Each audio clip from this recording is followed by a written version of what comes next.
क्या इंसान सिर्फ एक मशीन है?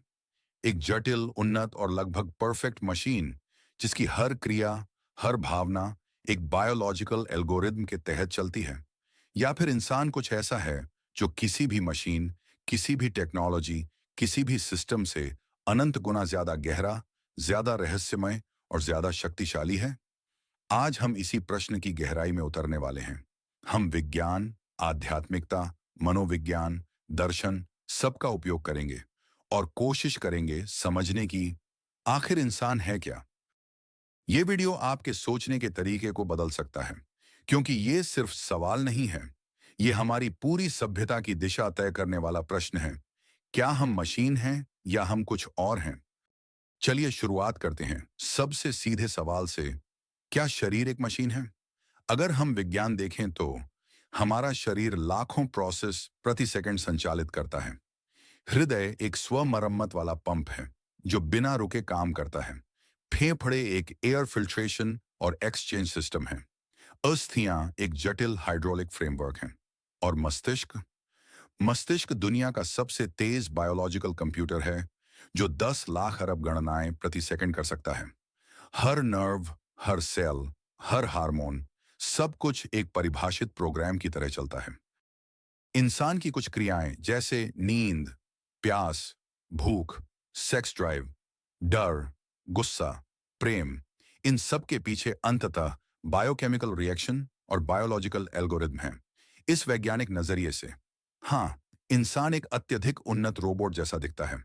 लेकिन क्या यह मशीन खुद को बना सकती है? क्या यह मशीन कविता लिख सकती है? क्या यह मशीन करुणा महसूस कर सकती है? क्या यह मशीन अपने अस्तित्व पर सवाल उठा सकती है? यहीं से कहानी पलटती है। चेतना, कॉन्शियसनेस, ये वो अनसुलझा रहस्य है जिसे आज तक विज्ञान नहीं समझ पाया है। हमारे दिमाग में करोड़ों न्यूरॉन हैं जो डेटा प्रोसेस कर रहे हैं। लेकिन सवाल यह नहीं है कि न्यूरॉन है। सवाल यह है कि अनुभव कौन कर रहा है। जब आप एक फूल देखते हैं, आपकी आंखें फूल के रंग की वेवलेंथ को पकड़ लेती हैं और दिमाग को डेटा भेजती हैं। लेकिन सुंदरता का अनुभव कौन करता है? खुशी की अनुभूति कहां से आती है?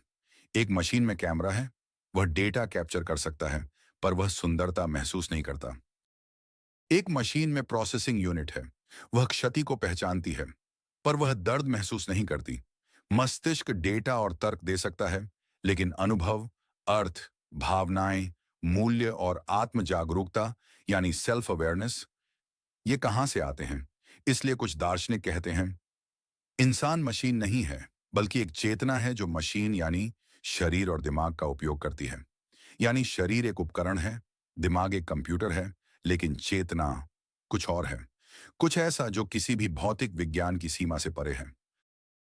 अब एक और बड़ा सवाल, क्या हमारी सोच और व्यवहार भी मैकेनिकल हैं? आप सुबह कब उठते हैं? कौन सा भोजन खाते हैं?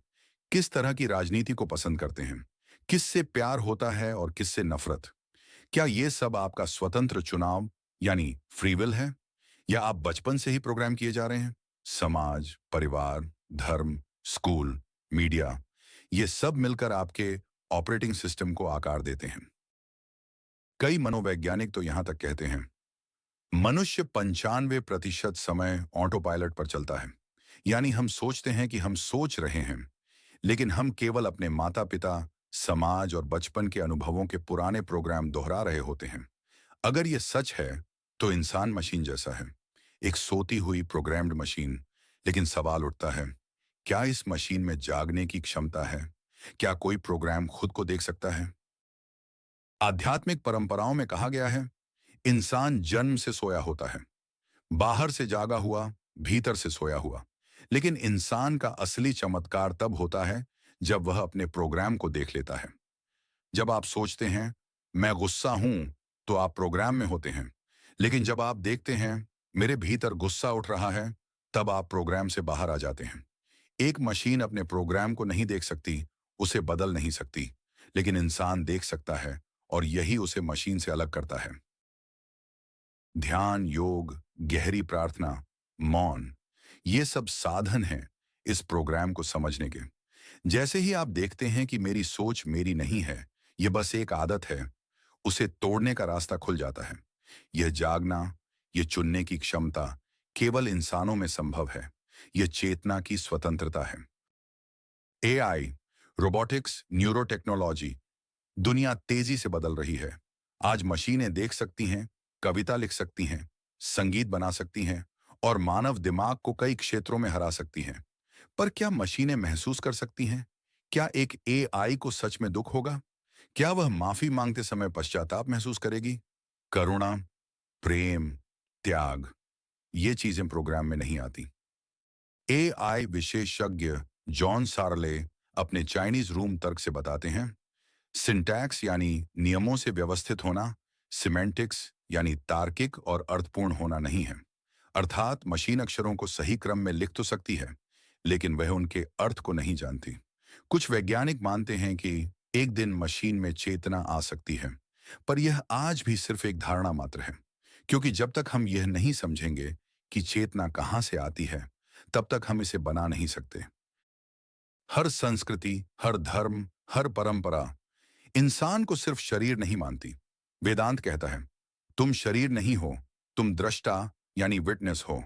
बौद्ध धर्म कहता है, मन एक भ्रम यानी इल्यूजन है, वास्तविकता उससे परे है। सूफी कहते हैं, इंसान मिट्टी और नूर यानी प्रकाश का मेल है।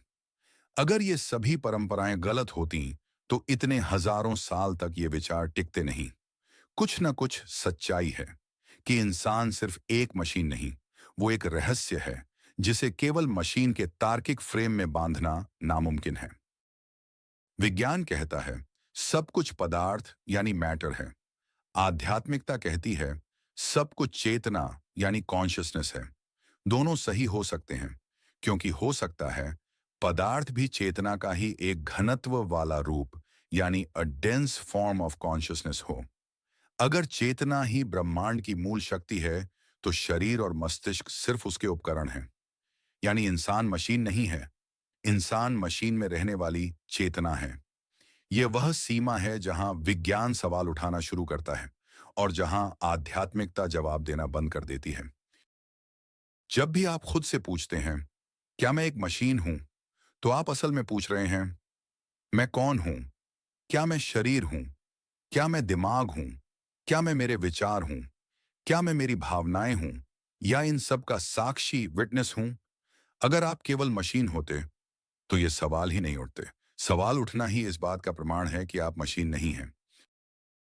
एक मशीन अपने अस्तित्व पर सवाल नहीं उठाती, लेकिन जो इन सब को देख सकता है, समझ सकता है और बदल सकता है, वो मशीन नहीं है। वो चेतना है, वो जीवन है, वो रहस्य है, वो अनंत संभावना है। और शायद इंसान का असली मतलब यही है, एक जागती हुई चेतना जो खुद को खोज रही है। और शायद इसी खोज का नाम है मानव जीवन। अगर ये सवाल आपके भीतर एक पल के लिए भी सोच पैदा कर पाया है, तो इस वीडियो को लाइक करें और चैनल को सब्सक्राइब करें।